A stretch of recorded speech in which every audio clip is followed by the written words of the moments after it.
And another peace deal.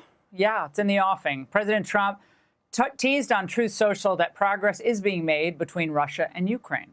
Secretary of State Marco Rubio, Special Envoy Steve Witkoff returning to the United States today after meeting with the Ukrainians in Geneva to try to iron out a peace deal.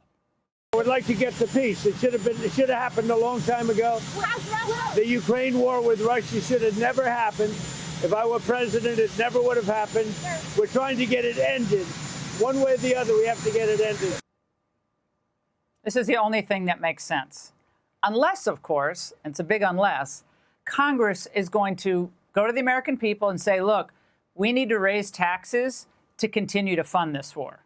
We spent about $185 billion on Ukraine over the last 3 years.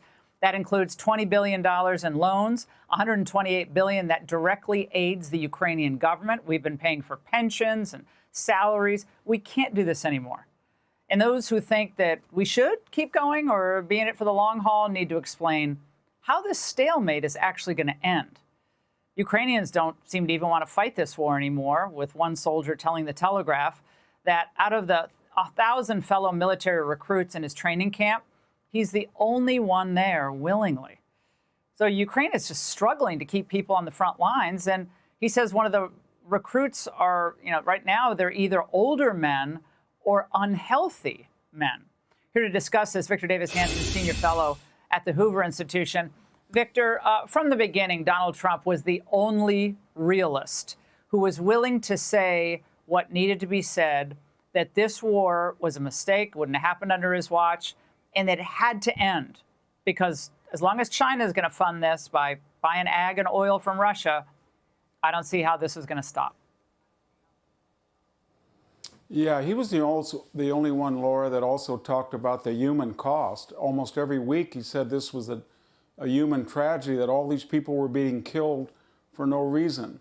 And I think everybody knew what the parameters of a peace deal were, that Ukraine was never going to be in NATO, and they didn't have the military wherewithal to get back the Crimea and all of the Donbass. So the only questions were, where would the DMZ be, the demilitarized zone, and what kind of security guarantees would it have? And Europe is now much stronger because of the new NATO that Trump forced them to really to recalibrate. Almost all of them, except 4 or 5, make their 2% contributions of GDP. They've got Finland, Sweden, and they can give them a guarantee. We can offer some logistical support. But otherwise, Ukraine is running out of people, and Russia is running out of money.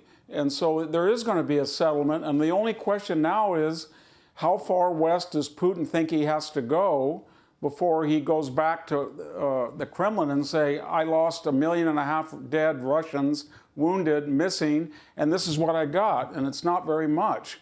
So I think that they're just going to squabble about where the ceasefire line is, but I think this time Trump's going to get a peace deal, and he's the only person who's talked about this war in humanitarian terms. Victor, I want to go back to something we talked about last segment about this idea that Trump is, quote, losing his influence in the Republican Party. That's kind of the wish casting going into the midterms. And you see this time and again in the press. Your reaction to that new line they're peddling? They said that for 3 months, 4 months, 5 months after January 6th, he was all through, he was all washed up. And then they didn't even have a serious primary. No one even got near him. And the main candidates withdrew very quickly. It's the same thing. And they can't decide whether they want to run against Trump or that he's not going to be there. But whatever it is, he dominates the party. He's like a colossus that just strides over the party and the country. And they know that. And they've tried everything, Laura. They've tried to raid his house. They've deballoted him. They had 5 lawfare cases, 91 charges, indictments, and he's kind of anything that doesn't destroy him makes him stronger.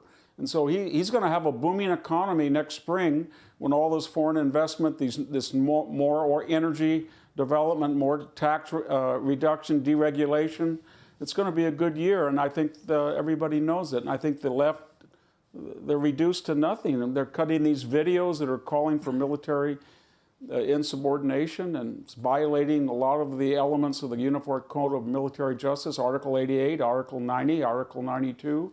And they're so desperate, but there's no defection. I think he's stronger than he ever was. I mean, yeah.